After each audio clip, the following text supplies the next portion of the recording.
Mga kababayan, on March 11, 2025, former President Rodrigo Roa Duterte was forcibly taken by the Philippine National Police upon his arrival at the Ninoy Aquino International Airport.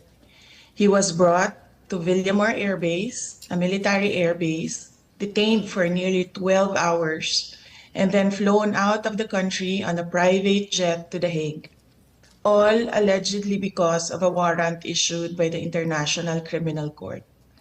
This was patently an illegal arrest. This constitutes extraordinary rendition. A Filipino citizen, a former president, was taken into custody without a valid warrant issued by a Philippine court, without due process, and without any legal basis under our laws. The Constitution is clear.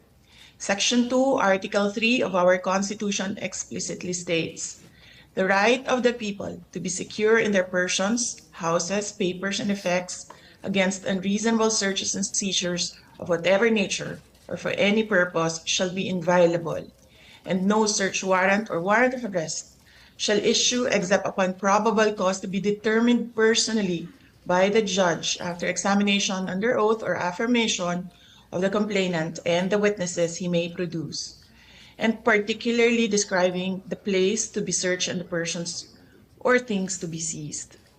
This means that for an arrest to be lawful, it must be carried out pursuant to a warrant issued by a Filipino judge of a Philippine court. Nasaan po ang warrant of arrest na inisyu ng hukuman ng Pilipinas? Wala. Without a valid warrant from a Philippine court, this was at best a warrantless arrest. Under the rules of court, warrantless arrests are only permitted in 3 instances: in flagrante delicto, hot pursuit, and escaped prisoner.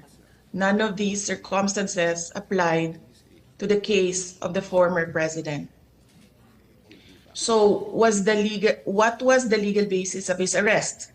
The authorities acted solely on an ICC warrant, a document that has no legal effect in the Philippines unless reviewed and validated by a Philippine court.